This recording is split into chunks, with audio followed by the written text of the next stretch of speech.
এখানে পয়গম্বর নবী সুলাইমান আলাইহিস সালাতু ওয়াস সালামের ঘটনাটা চমৎকার ভাবে নোট করেছেন। চিনেননি আপনারা? সুলাইমান পয়গম্বর চিনেননি? চিনেন? দেখছেন? দেখেন নাই, শুনছেন, ঠিক কিনা বলেন? ইতিহাস থেকে শুনেছেন, যার পিতা ছিল পয়গম্বর, পয়গম্বরের ঘরের পয়গম্বর। আমরা কই না সমাজের মধ্যে অনেক দেখা যায়, বাপও ছিল সুর, ফুলাও ছিল সুর, কয় সুরের ঘরের সুর, ঠিক কিনা বলেন?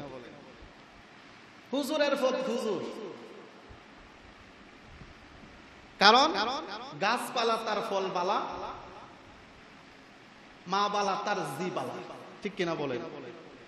যেমন বাপ তেমন সন্তান। গভীর মনোযোগ। নবী পয়গম্বর শুধু নবী ছিলেন না, নবী পয়গম্বর একজন সমগ্র দুনিয়ার বাদশা ছিলেন, যিনি শুধু মানুষের কথাই নয়, যিনি জীবজন্তু পশু পাখি যা রয়েছে সবার কথা বুঝতেন। সুবহানাল্লাহ, জোরে কইতেন না? এই সুলাইমান পয়গম্বর, উনি যখন বাদশাহী চালাইতেছেন, ইন্ডিমিন টাইমে উনি অবিবাহিত ছিলেন। উনি এবার মনে স্থির করলেন, সবাই তো বিয়ে করে ফেলেছে, আমারও তো বিয়ে করার দরকার। এই চিন্তা যখন সুলাইমান নবী করলেন, এবার ঘোষণা দিয়ে দিলেন, ও আমার রাজপ্রাসাদের, ও আমার প্রজারা, তোমরা সমগ্র জনগণকে জানিয়ে দাও, সুলাইমান পয়গম্বর বিয়ে করবে। সুলাইমান নবীর জন্য তোমরা মেয়ে দেখবা, তবে শর্ত হয়েছে 4-5টা গুণ থাকতে হবে। কি গুণ? ডাক দিয়ে কই, সর্বপ্রথম মেয়েটা হতে হবে সতী সাধবী। 2 নাম্বার, মেয়েটা হতে হবে আমানতদারি। 3 নাম্বার, মেয়েটা হতে হবে পর্দাশীল। 4 নাম্বার, মেয়েটা হতে হবে সুন্দরী। 5 নাম্বার, ওই মেয়ের পরিবারটা হবে ধার্মিক। এই 5টা গুণ যার মধ্যে পাওয়া যাবে, ওই মেয়েকে আমি সুলাইমান পয়গম্বর বিয়ে করব। সুবহানাল্লাহ। এবার সমগ্র এলাকার মধ্যে যখন এই কথা প্রমাণ প্রচার করে দিল, এবার সব জায়গায় যখন এই কথা পৌঁছলো, সুলাইমান নবী বিয়ে করবে যিনি সারা জাহানের বাদশা, যার কথা পশু পাখি এবং জীব জানোয়ারের কথা উনি বুঝেন।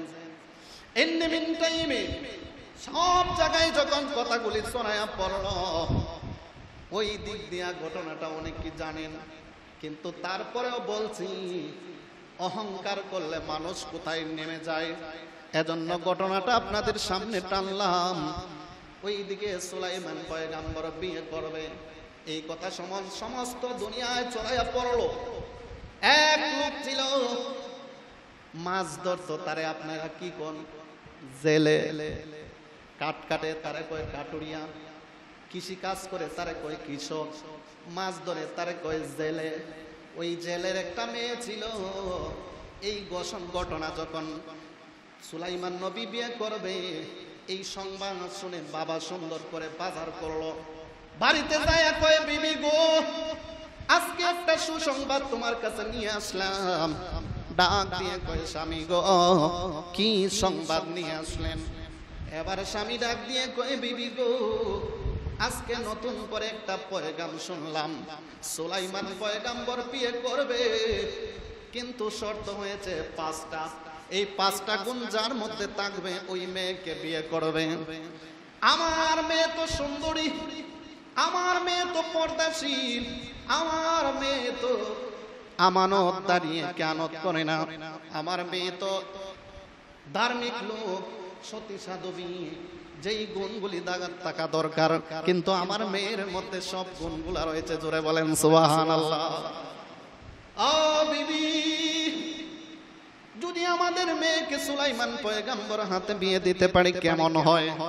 বিবি ডাক দিয়ে কয়, স্বামী গো, এর চেয়ে খুশির সংবাদ আর কি হতে পারে?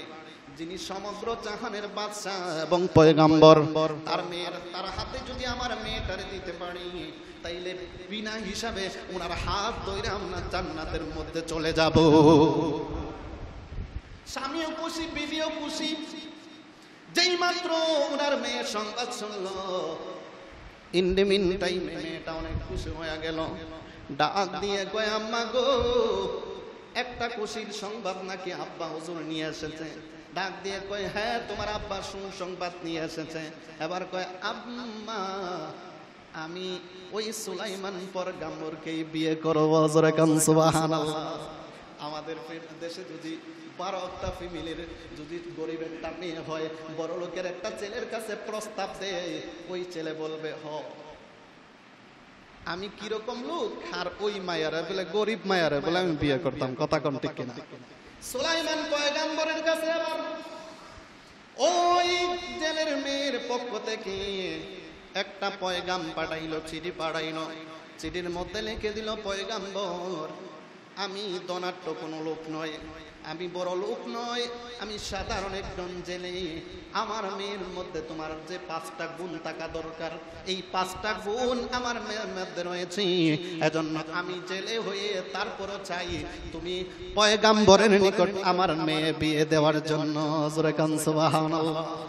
পয়গম্বর যেই মাত্র চিঠিটা দেখলো, চিন্তা করলো, আমি একটা পয়গম্বর, আমি সমগ্র জাহানের বাদশা, কিভাবে সাহস করলো সাধারণ একটা জেলের মেয়ে। আমি রাজ সিংহাসনের মধ্যে বসে থাকি, কিন্তু সামান্য একটা জেলে মাছ ধরে, তাদের ঘর বাড়ি নাই, টাকা নাই, সম্পত্তি নাই, কিছুই নাই, এবং এত নিম্ন পর্যায়ে কিভাবে আমি যাব? কিভাবে চিন্তা করলো, কিভাবে ওই জেলে তার পয়গামটা আমার কাছে পাঠাইলো। এবার বলল যে এই চিঠিটা তোমরা রেখে দাও। 1 মাস নয়, 2 মাস নয়, কিতাবের মধ্যে সে 6 মাস চইলা গেল। এবার ওনার প্রজারা বলতেছে, বাদশা গো, ও বাদশা, আপনি না বিয়ে করবেন? অনেক পয়গাম আমাদের কাছে এসেছে আপনাকে বিয়ে করার জন্য। ঠেলা গাড়িওয়ালা, রিক্সাওয়ালা এবং অনেক মধ্যবিত্ত নিম্ন শ্রেণীর মেয়েরাও প্রস্তাব পাঠাইতেছে। আপনি বিয়ে করবেন কিনা আপনি বলুন। না আমগুরে করাইবেন। সুবহানাল্লাহ। কয় কি কষ্টরা, আমি বুঝি এখনো বিয়ে করি নাই, তোরা 1টা 2টা করে লাইছস, এখনো বলে তোরা বিয়ে করবি? না আমি বিয়ে করব। ডাক দিয়ে কই, পয়গম্বর আপনি বিয়ে করবেন? আপনার কাছে তো অনেক পয়গাম এসেছে, কোন মেয়েকে আপনি পছন্দ করেন? এবার ডাক দিয়ে পয়গম্বর বলে, অনেক পয়গাম তো এসেছে, কিন্তু একটা পয়গাম আমার কাছে এসেছে, সাধারণ একটা জেলে মাছ ধরে কুড়ে করে থাকে, সে নাকি আমার কাছে মেয়ে দিবে। এজন্য আমি আশ্চর্য হয়ে গেলাম, কি বিয়ে করব? সুলাইমান পয়গম্বরের একটু অহংকার এসে গেল, মুস্কি একটা হাসি মারলো। আল্লাহ ডাক দিয়ে কয়ে, পয়গম্বর তুমি একটু অহংকার করলা, তুমি রাজ সিংহাসন রয়েছ, সারা জগতের বাদশা। ও পয়গম্বর রে, ওই জেলের মেয়েকে যে আল্লাহ আমি বানাইছি, তুমি পয়গম্বরকেও আমি সেই আল্লাহ বানিয়েছি, তোমাকে রাজ সিংহাসনের মালিক বানাইলাম, কিন্তু ওই জেলের আমি নিম্ন কুড়ে করে থাকার জায়গা দিলাম। ও পয়গম্বর বুঝলি না? অহংকার করলা, তবে দেখো অহংকারের কি পরিণাম হয়। ইন টাইমে ওনার একটা আংটি ছিল, এক এক নবীর এক একটা মুজেজা আছে না নাই? মুসা নবীর হাতে একটা লাঠি ছিল, জমিনে পড়লে সাপ হয়ে যাইতো, একটা মুজেজা। ঈসা রুহুল্লাহর মুজেজা ছিল, কবরের পাশ দিয়ে যখন যাইতো, একটা লাশের দিকে যখন তাকাইতো, মরা মানুষ জিন্দা করতো। এক এক পয়গম্বর এক এক মুজেজা ছিল, কিন্তু আমাদের নবীর তো মুজেজা কম নয়, এক একটা নবীর এক একটা মুজেজা। কিন্তু আল্লাহ কয়, বন্ধু এক একটা নবীর এক একটা মুজেজা দিলাম, কিন্তু রাহমাতুল লিল আলামিন বন্ধু গো, আপনাকে আমি পুরা জিন্দেগিটাই আপনার জন্য মুজেজা বানায়া দিলাম। আমার নবীর মুজেজা পুরাটা নবীর জিন্দেগি। জোরে কোন সুবহানাল্লাহ। এই সুলাইমান পয়গম্বরের মুজেজা ছিল আংটির মধ্যে। সুবহানাল্লাহ কইতেন না? পকেটে লইয়া যাবেন গা, জান গা ভাই। গভীর মনোযোগ। সুলাইমান পয়গম্বর এই আংটির মুজেজা ছিল। আল্লাহ বলছে সুলাইমান এই আংটিটা যতক্ষণ তোমার কাছে যাবে ততক্ষণ পর্যন্ত তুমি যে দিকে যাইবা সমগ্র মাখলুক তোমার দিকে অগ্রসর হইব। তবে একটা জিনিস, তুমি যখন ইস্তেনজায় যাইবা, তুমি যখন ইস্তেনজায় যাইবা, ইস্তেনজা চিনেন নি আপনারা? মানে এই কথা তো কইতে তোমার জীবনে ইস্তেনজা মানে প্রস্রাব পায়খানাকে ইস্তেনজা বলা হয়। যখন তোমার ইস্তেনজার জরুরত হবে তখন আংটিটা খুলে যাইবা, তুমি এই কানের মধ্যে আংটি নিতে পারবা না। যেই মাত্র আল্লাহ ঘোষণা করেছে ইন্ডিমিন টাইমে, এবার যখন ইস্তেনজার প্রয়োজন হইল, ওনার একজন বডিগার্ড ছিল, দেহরক্ষী। আমরা প্রধানমন্ত্রীর বডিগার্ড আছে না, চেয়ারম্যানের বডিগার্ড থাকে না, একটা লোক দেখবেন চেয়ারম্যান যেদিকে যায় সেই লোকটাই দিকে যায়। মেম্বার একটা আছে, মেম্বারের পিছনে একজন বডিগার্ড থাকে। সব নেতারই এক একজন বডিগার্ড রয়েছে। তদ্রূপ ভাবে সুলাইমান পয়গম্বরের একজন বডিগার্ড ছিল। এও সাধারণ কোন লোক না, ওনার একজন বডিগার্ড ছিল জিন্নাত। কি? জিন। কারণ সুলাইমান নবী সব মখলুক ওনার তাবেদার ছিল, ঠিক কিনা বলে? জিন, জিন্নাত, পিপিলিকা থেকে শুরু করে সবকিছু, এটা অন্য ইতিহাস। এবার যখন সুলাইমান নবী ইস্তেনজার জরুরত হইল, ইস্তেনজার মধ্যে যখন যাবে গো, পাশে ওনার যে বডিগার্ড দেহরক্ষী ছিল এবার ডাক দিয়ে বলছে, তুমি এখানে দাঁড়ায়া থাকবা এবং এই আংটিটা তোমার কাছে আমানত দিলাম। যেই মাত্র আমি ইস্তেনজার সেরে আসবো না, সেই মাত্র তুমি আংটি কেউ চাইলে কাউকে তুমি দেবা না। আংটিটা তোমার কাছে আমানত দিলাম, যদি অন্য কোনো লোক চায় তুমি আংটিটা কাউকে দেবা না, আংটিটা তোমার কাছে রেখে দিবা, আমি যখন আসবো আমাকে তুমি আংটি দিয়ে দিবা। জোরে বলেন সুবহানাল্লাহ। এবার আরেকটা শয়তান আছিল, আরেকটা শয়তান, এটা হচ্ছে জিন শয়তান। এই জিন শয়তানের নাম হচ্ছে সকরা। কি নাম? সকরা।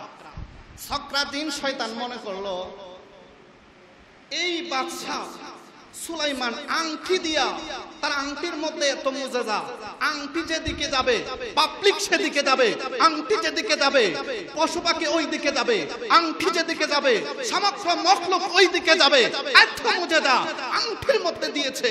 সুতরাং ওই শয়তানের লোভ এসে গেল, দেখবো সুলাইমান নবীর আংটি কিভাবে আনা যায়। জোরে কোন নাউজ।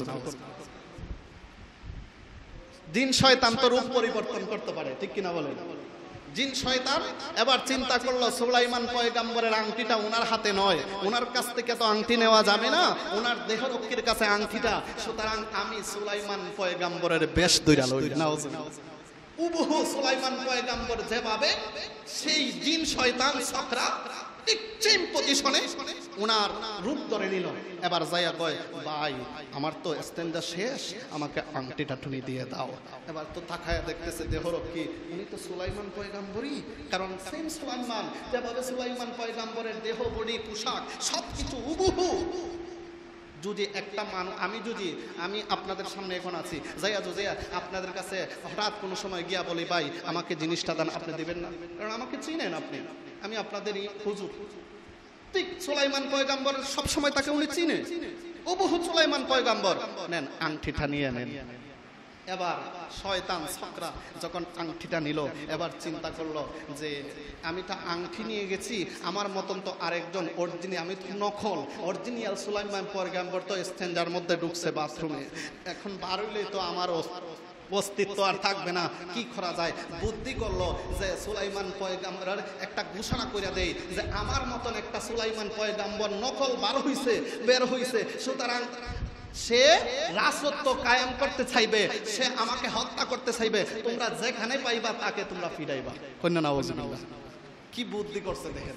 এবার এই ঘোষণা কইরা গিয়া ওই কয় তাড়াতাড়ি যাওয়ার দরকার, আবার যদি লাইগা যায় গিয়া রাজ সিংহাসন দখল করা দরকার।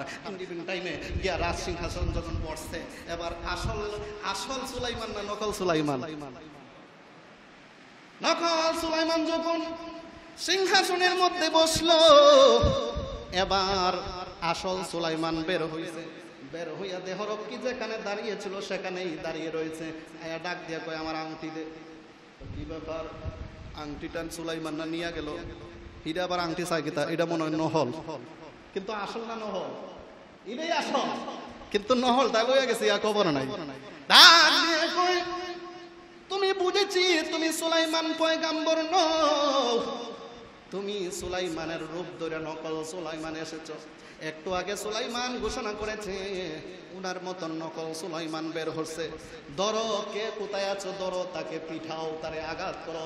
এবার এই কথা বলা মাত্র আশেপাশে যত সৈন্য সংখ্যা রয়েছিল সবগুলি আইসা ওই দেহরক্ষীয় ফিডায়, দেহরক্ষীয় মারে। এবার আশেপাশের সৈন্য সংখ্যাও সুলাইমান পয়গাম্বরকে পিড়াইতে পিড়াইতে রক্তাক্ত অবস্থায় করে ফেললো। সুলাইমান নবীর এমন মার মারলো, মার কে সুলাইমান নবী জমিনের মধ্যে অজ্ঞান হইয়া পড়া যায়। এবার ওই যে নকল সুলাইমান রাজ সিংহাসনে বসা ডাক দিয়ে কয়, তোমরা এখানে কি করছো গো? যাও ওই দিক দিয়ে নকল সুলাইমান আসছে, তারে সবাই ফিরাইতেছে, তোমরাও যাও। এবার সবাই সুলাইমান এমন মার মারছে, মারের পর অজ্ঞান হইয়া জমিনের মধ্যে পড়ে আছে।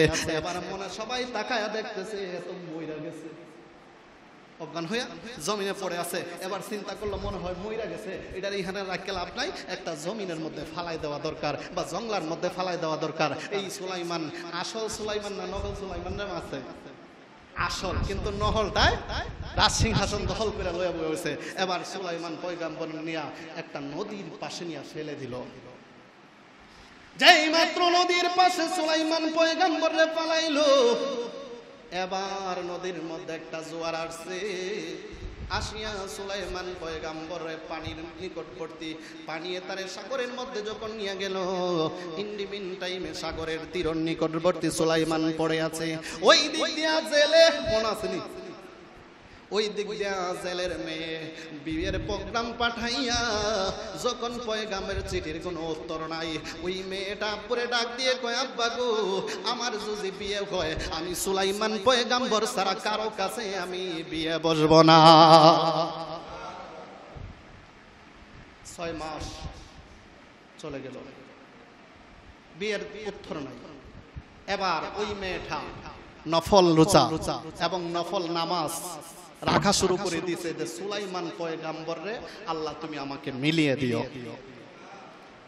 ইবাদত শুরু করে দিয়েছে, আল্লাহ আমি তোমার ইবাদত করতেছি, সুলাইমান পয়গাম্বরকে আমাকে মিলিয়ে দাও। গভীর মনোযোগ, যেই মাত্র ওই দিকটা মেয়েটা নফল নামাজ পড়ে রোজা রাখে, আল্লাহর কাছে প্রার্থনা করে, আল্লাহ গো সুলাইমান পয়গাম্বর ছাড়া আমি যেন কার বউ না হই। এদিকে সুলাইমান পয়গাম্বর পড়ে আছে, ওই দিক দিয়ে তার বাবা জাল্লা মাছ ধরতে গেছে। যেই মাত্র সাগর পারে মাছ ধরতে গেল, যায়া দেখতেছে ওই লোকটা এত নদীর পারে সুন্দর চমৎকার একটা এত সুন্দর একটা লোক পড়ে আছে, ওই লোকটা সমস্ত শরীর রক্তে অক্ষত হয়ে গেছে।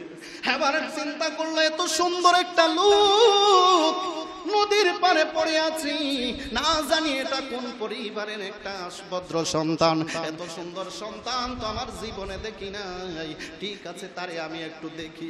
এবার তার সমস্ত শরীরটা মুছে দিল, মুছে দিয়ে নদীর থেকে যখন একটু পানি মাথার মধ্যে দিল, দেওয়া মাত্র সুলাইমান পয়গাম্বরের হুশ হইল, জোরে কান সুবহানাল্লাহ। যেই মাত্র সুলাইমান পয়গাম্বরের হুশ হইল, এবার ডাক দিয়ে কয়, ও যুবকরি তোমার পরিচয় কি, তোমার কোথা থেকে আইলো? এই মাত্র সুলাইমান নবী চিন্তা করলো আমি সুলাইমান পয়গাম্বর, যখন সবাই মনে করছে আমি নকল সুলাইমান, এমন মারছে আমার অজ্ঞান কইরা নদীর পারে আইনা ফেলে দিছে। এখন যদি আমি পরিচয় দেই আমি সুলাইমান, সারা এলাকা তো প্রচার কইরা দিছে নকল সুলাইমান এসেছে, আমি যদি এখন আবার পরিচয় দিই আমি সুলাইমান, তাইলে আরো মার খাইমু। না না, পরিচয় দেওয়া যাবে না, পরিচয় গোপন করতে হবে। যেই মাত্র পরিচয় গোপন করেছেনি করা মাত্র সুলাইমান পয়গাম্বরে কইতেছে, যুবক ঠিক আছে তুমি আমার বাড়িতে চলে আসো। বাড়িতে নিয়ে তুই লোকটারে চিকিৎসা করেছে, 3 দিন পর্যন্ত বড় সুস্থ হয়ে গেছে। এবার রিওয়ায়াতে এসেছি যেই প্রথম দিন জাল্লা তার বাড়ির মধ্যে নিয়ে গেছে গো, ওই দিন দেখা যায় অন্য অন্য দিনের তুলনায় মাছ অনেক বেশি পরিমাণ জালের মধ্যে ধরা দে। গড়ে কে নবী ঘরে কে নবী পরিচয় নাই, পরিচয় গোপন। এবার যেই পয়গাম্বর দেখা যায় প্রথম দিন যে মাছ ধরছিল দ্বিতীয় দিন আরো বেশি, তৃতীয় দিন দেখা যায় আরো বেশি। জোরে কোন সুবহানাল্লাহ। তৃতীয় দিন মাছ আরো বেশি। ডাক দিয়ে কই বিবি গো, কি কোন যুবক আমার ঘরের মধ্যে আসলো? মনে হয় যুবকটা ভাগ্যবতী, মনে হয় যুবকটা অনেক ভালো লোক। এই যুবকটা ঘরে আনার পর অনেক মাছ ধরতেছি, মাছের ধরা বাইরা গেছে, আমাদের লাভবাংশ বাইরা গেছে। সুতরাং কি করতে পারি? বলে একটা কাজ করো, তারে তুমি কর্মচারী রাইখা লাও। সুবহানাল্লাহ কইতেন না? কি রাখো? কর্মচারী রেখে বলো মাছ যেহেতু বেশি ধরতেছো, কর্মচারী দরকার, একা তো তুমি মাছগুলি সামলাইতে পারবে না। বিবির কথা মতো এবার ওই জেলের বউয়ের কথা মতো ডাক দিয়ে কই যুবক রে, তুমি তো সুস্থ হয়ে গেছো, এখন কি করবা? কয় আমি কোথায় যাব জানি না, আমার পরিচয় আমি বলতে পারি না, আমার এমন মার মারছে আমি অজ্ঞান হইয়া আমার সমস্ত স্মৃতিশক্তি হারাইয়া ফেলছি। স্মৃতিশক্তি আছে কিন্তু গোপন রেখেছে। কি রেখেছে? গোপন রেখেছে। যদি বলে আমি সুলাইমান আরো ফিরে আইব, মায়ের উপরে মায় কথা কয় না, ঠিক যদি বলি আমি সুলাইমান তাহলে এবার আরো মার খাইতে পারি, গোপন রাখা দরকার। ডাক দিয়ে কয় আমার পরিচয় আমি পরিচয় বলতে পারি না। বলতে পারি না মানে আমার মাথা আঘাত খেয়েছে। আসলে মাথা আগা গেছে। সত্য কইছে না মিথ্যা কইছে? কইছে না এই কথা আমি জানি না, বলছে বলতে পারি না, আমার প্রচুর আঘাত। হিকমত। ومكر ومكر الله والله خير الماكرين।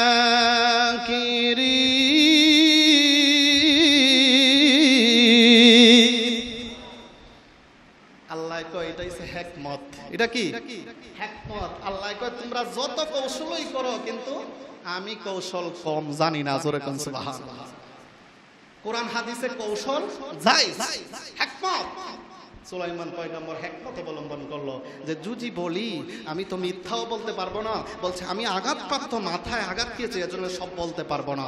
এবার কয় তাইলে একটা কাজ করো, তোমার যেহেতু ঠিকানাও বলতে পারবে না, তুমি কোথাকার সেটাও বলতে পারবে না, তুমি কে সেটাও বলতে পারবে না, তুমি আমাদের বাড়ি কি কর্মচারী থাকবা না। কন্যা সুবহানাল্লাহ। উনি কে? বাদশা। উনি কে? আবার কি পয়গাম্বর। কথা বলেন না কেন? উনি কি বাদশা আবার পয়গাম্বর, সারা জাহানের বাদশা পয়গাম্বর। আজকে কোথায় এনেছে আল্লাহ? কর্মচারী, কর্মচারী, চাকর। দেখছেন?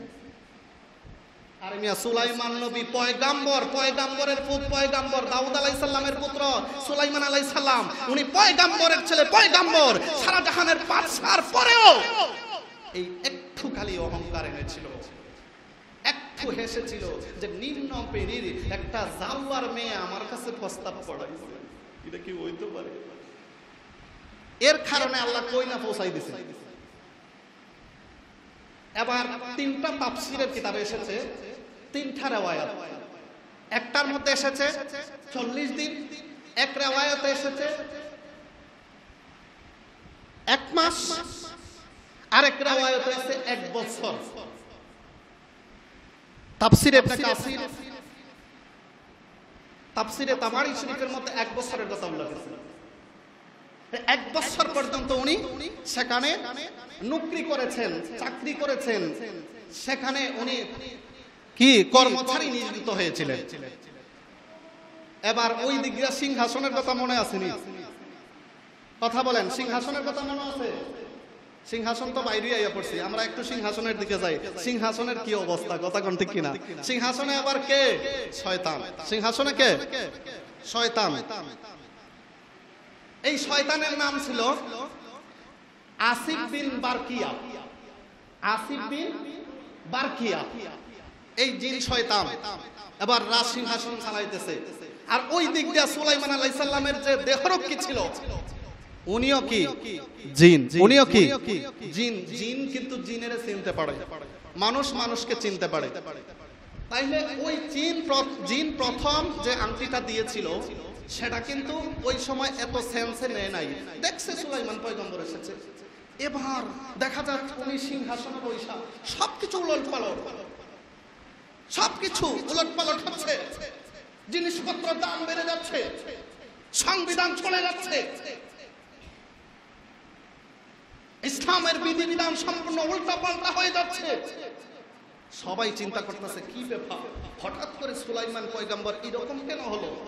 উনি তো ভদ্র, উনি তো নম্র, উনি আল্লাহর পয়গম্বর, উনি বিনয়ী, অক্রোশ মিজাজ, অভ্র মিজাজ, উল্টাপাল্টা করতেছে, কারণ কি? কি হইল? এই বলা বলি সারা বিশ্বে ছড়াছড়ি হইয়া গেল। সুলাইমান পয়গম্বর কি করতেছে? রাং সিংহাসন, সবাই হতভম্ব হয়ে গেছে। কি হইছে সুলাইমান নবীর?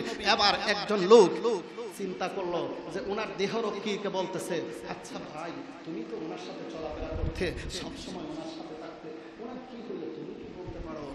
আমিও তো বলতে পারতেছি না কি হইছে। উনি যখন ওনার সেই জিনিস, ওনার যে জিন, উনি এবার খুব দৃঢ়ভাবে তাকায়া রইছে যে দেখি ওনার মধ্যে কি হইল। যখন একটু দৃঢ়ভাবে তাকাইছে, তাকায়া দেখতেছে উনি তো সুলাইমান পয়গম্বর নয়, উনি হচ্ছে শয়তান, জিন, সক্রাত। তাকায় কয় কারবারটা তো এখানেই হইছে।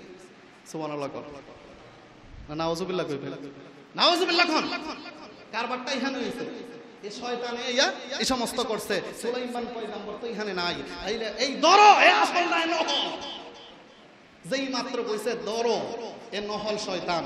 এবার কি আর, কারণ সবকিছু উলটপালট, মানুষের সন্দেহ, সবার সন্দেহ হয়ে গিয়েছে। এবার যখন তাকে পাকড়াও করতে গেছে, জিনরে কি আর ধরতে পারবো? জিনরে ধরতে পারবো? এবার জিন মারছে একটা উড়া, পিছনে পাবলিক দৌড়ায়, আমারে ধরতে পারবা না। কিন্তু তারপরে অদৃশ্য হইতে পারতেছে না, তার কাছে আংটি। তার কাছে কি? আংটি। শয়তান অদৃশ্য হয়ে গেছে, কিন্তু আংটি দেখা যাচ্ছে। সুবহানাল্লাহ, দৌড়াইতেছে।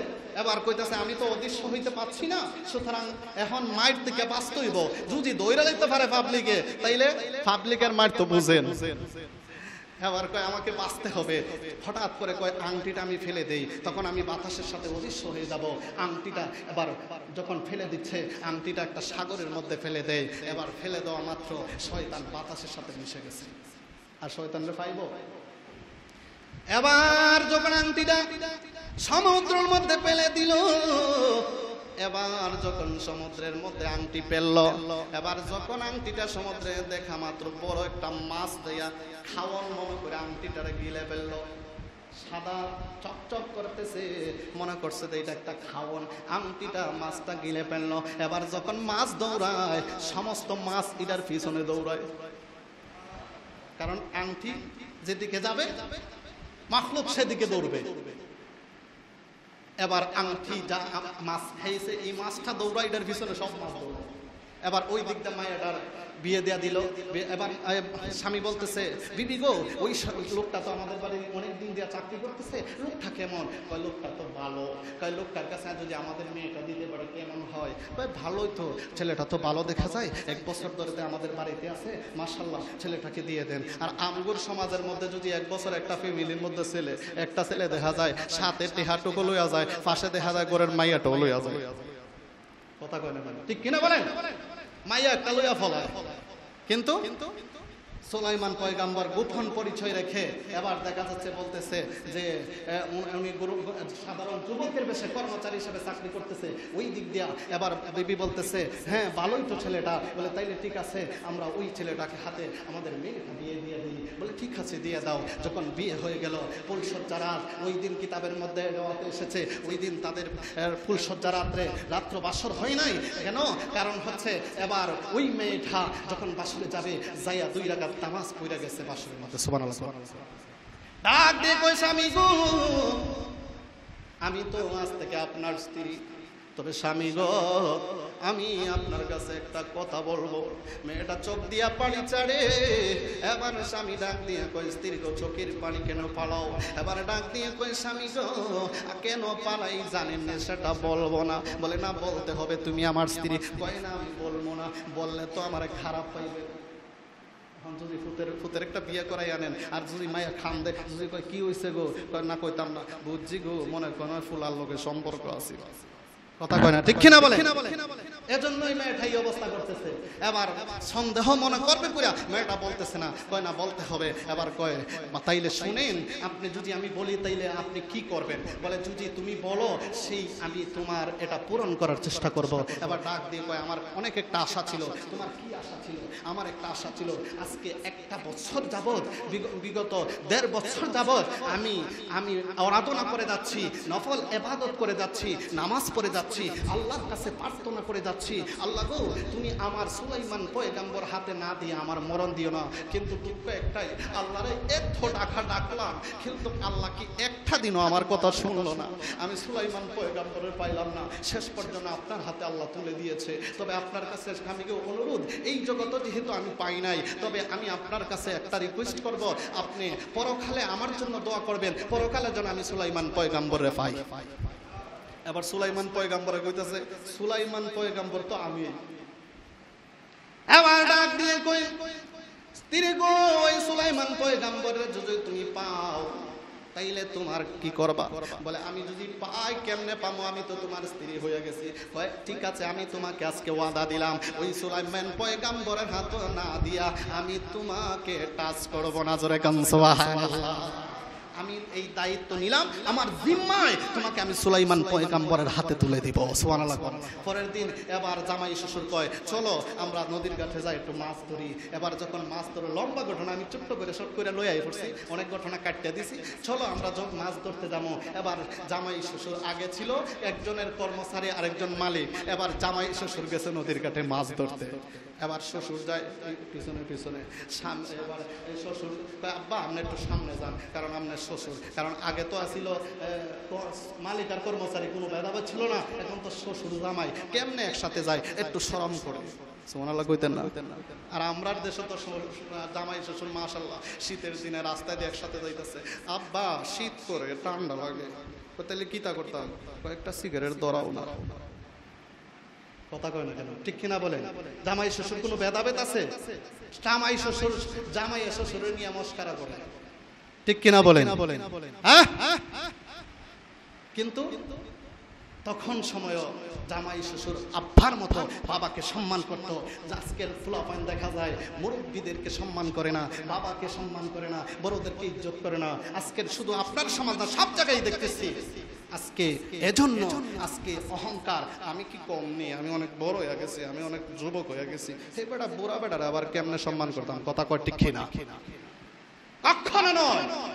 এই আয়াতের মধ্যে এসেছে তুমি জমিনের মধ্যে নম্রভাবে ভদ্রভাবে চলাফেরা করতে হবে। সূরা ফুরকানের 63 নম্বর আয়াতের তাফসীর এটা, যে জমিনে চলাফেরা করবা নম্রভাবে ভদ্রভাবে। এবার যখন মাছ ধরতে গেছে, মাছ দেখা যায় ওই যে বড় মাছটা দৌড়াইতেছে, তার পিছনে সাগরের সব মাছ দৌড়াইতেছে। এবার যখন দুইজন দুই দিক দিয়ে জাল কেউ দিছে, কিতাবের মধ্যে এসেছে যে এক রাওয়ায়াতে এসেছে 70 নৌকা, আর এক রাওয়ায়াতে এসেছে 170 নৌকা মাছ পাইছে। সাধারণ কেন? ওই যে একটা মাছ খেয়েছিল আংটিটা, মাছ দৌড়ায়, সব মাছ দৌড়ায়। সুবহানাল্লাহ। এবার যখন মাছটা ধরে আনছে, মাছ বিক্রি করে দিবে। এবার শ্বশুর মনে করতেছে যে অনেক মাছ পাইলাম, একটা বড় মাছ আসলে রাখার দরকার, আজকে আমার বিবির নিয়া দিব। মেয়েটারে নতুন বিয়া দিছি, মেয়েটারে দেওয়ার পরে ওই আজকে আমার মেয়ের হাতে মাছ বাজি করে স্বামীরারে খাওয়াইবো, কারণ উনি তো এতদিন ছিল কর্মচারী, এখন তো জামাই। বড় মাছটা কয় বাড়িতে নিয়ে যায়, সব মাছ বিক্রি করে দিল, বড় মাছটা বাড়িতে নিয়ে গেল। নেয়া কইতেছে মায়া ও আমার পুত, তুমি আজকে এই মাছটা বাজি করে তোমার স্বামীকে খাওয়াইবা। সুবহানাল্লাহ। মাছটা যেই মাত্র কাটছে, কাটার পর দেখা যায় হঠাৎ করে এটার পেটের ভিতর থেকে একটা আংটি বেরিয়েছে। আমার স্বামীরে তো আমি কিছু দিতে পারতাম না, আল্লাহ বুঝি আমার মিলাই দিছে, গরিব মানুষ, আমার হাতে তো কিছু নাই, সুতরাং এই আংটিটা আমার স্বামীকে আমি দিব। এবার যখন রাত্র যখন বাষ্পল সজ্জা রাত্রে গেছে, তখন সময় আংটিটা গোপন রাখছে। আবার ডাক দিয়ে স্বামী গো, আজকে আপনাকে আমি উপহার দিতে চাই। বলে কি উপহার দিবা? বলে আপনাকে আমি একটা আংটি দিতে চাই। সুলাইমান পয়গম্বর যেই মাত্র আংটিটা দেখছে, তাকায়া দেখতেছে এটা তো অন্য কেউ আংটি না, এটা তো আমি সুলাইমান পয়গম্বরের আংটি। এবার কয় আপনার হাতটা দেন, আপনাকে আমি নিজ হাতে পরিয়ে দিব। এবার হাতটা যখন দিছে, দেওয়া মাত্র এবার যখন হাতে পড়াইছে, সুলাইমান পয়গম্বর দেখতেছে যে এই আংটিটা পরা মাত্র সব কিছু তার দিকে অগ্রসর হইতেছে। সুবহানাল্লাহ। অজ্ঞান হয়ে পড়ে গেছে, অজ্ঞান হয়ে পড়ে গেছে সুলাইমান পয়গম্বর। এবার লম্বা ঘটনা, ইনশাল্লাহ সময় পাইলে অন্যদিন বলবো। তো এই আংটি ছিল কার হাতে? সুলাইমানের হাতে। গেছিল কার হাতে? জিন শয়তানের হাতে। জিন শয়তানের হাত দিয়ে গেছে কার হাতে? জাল্লার মেয়ের হাতে।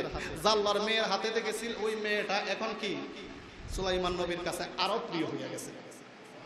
এবার যখন আংটিটা সুলাইমান পয়গম্বর হাতে গেছে, এবার যখন আংটিটা পেয়ে অজ্ঞান হয়ে গেছে, মেয়েটা দৌড় দিয়ে আংটিটা খুললেন। আমার কো আম্মা গো, আংটিটা উনারে দিছিলাম, দেওয়া মাত্র দেখা যায় অজ্ঞান হয়ে পড়ে গেছে। তখন বিবি ডাক দিয়ে কয়, এটা আমার দোষ না, তোর বাপের দোষ, আমি বিয়ে দিছি না। কয়সা আমার স্বামী মনে হয় রোগ আক্রান্ত, আংটি দিলাম ভালো কথা, অজ্ঞান হয়ে গেছি। এটা আমার দোষ না, তোর বাবার দোষ। নাউজুবিল্লাহ। এই সুলাইমান পয়গম্বর কোথায় ছিল? রাজসিংহাসনে। আল্লাহ কোথায় নিয়ে গিয়েছে? কর্মচারী ও জেলের ঘরে। কথা বলতে কিনা, কোথায় থেকে আল্লাহ কোথায় নিয়ে যেতে পারে। এজন্য অহংকার চলবে না, তকব্বুরি চলবে না, বরত্ব চলবে না, হিংসা চলবে না। আমি তো কম না, বিল্ডিং এর মালিক, গাড়ির মালিক, টাকার মালিক, বড় হয়ে গেছি, ছোটদেরকে বড়দেরকে ইজ্জত করি না। যুবক আজকে বড় স্বাবলম্বী হয়ে গেছো, মুরব্বীদেরকে ইজ্জত করো না, তাদেরকে সম্মান করতে হবে। তুমি বড় হও নাই, তাদের কাছে তুমি বড় না। তোমার বাবাকে সম্মান করতে হবে, তোমার মাকে ইজ্জত দিতে হবে, তাদের সাথে উজ্জ্বলভাবে কথা বলতে হবে। ফিওয়ালা তানহারহুমা ওয়া কুল্লাহুমা কাওলান কারীমা। তাদের সাথে দমক দিয়ে তুমি কথা বলবে না, জমিনে নরম ভাবে তুমি চলবে। এটাই আল্লাহর নির্দেশ, আল্লাহর বিধান। আল্লাহ যেন আমাদেরকে বোঝার এবং তৌফিক দেয়। আমরা যেন অহংকার না করি, আমরা যেন এই দুনিয়ার আজকে আছি কালকে নয়, আমরা এই কবরের যাত্রী হইয়া যাইব, কখন জানি কে চলে যায়। কাজেই যে আল্লাহ আমারে বানাইছে, ওই আল্লাহ একটা গরিব মানুষে বানাইছে। যে আল্লাহ আমাকে দরিদ্র বানিয়েছে, ওই আল্লাহ একজন ভিখারিকে বানাইছে। যে আল্লাহ আমাকে বিল্ডিং এর মালিক বানিয়েছে, ওই আল্লাহ একজন তিন সেট ঘরের মালিক বানিয়েছে।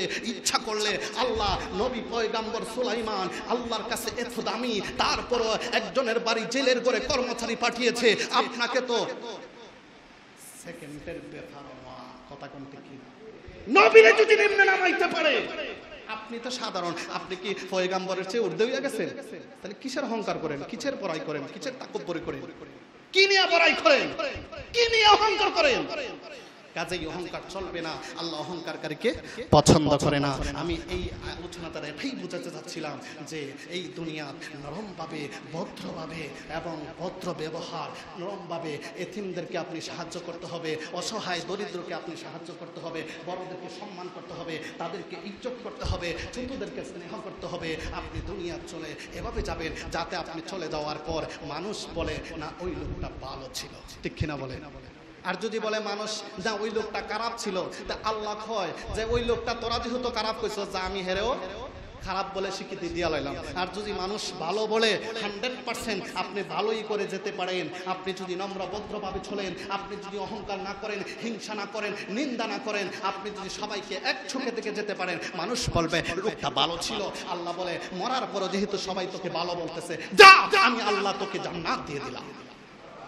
আল্লাহ যেন আমাদেরকে বোঝার এবং তৌফিক দেয়।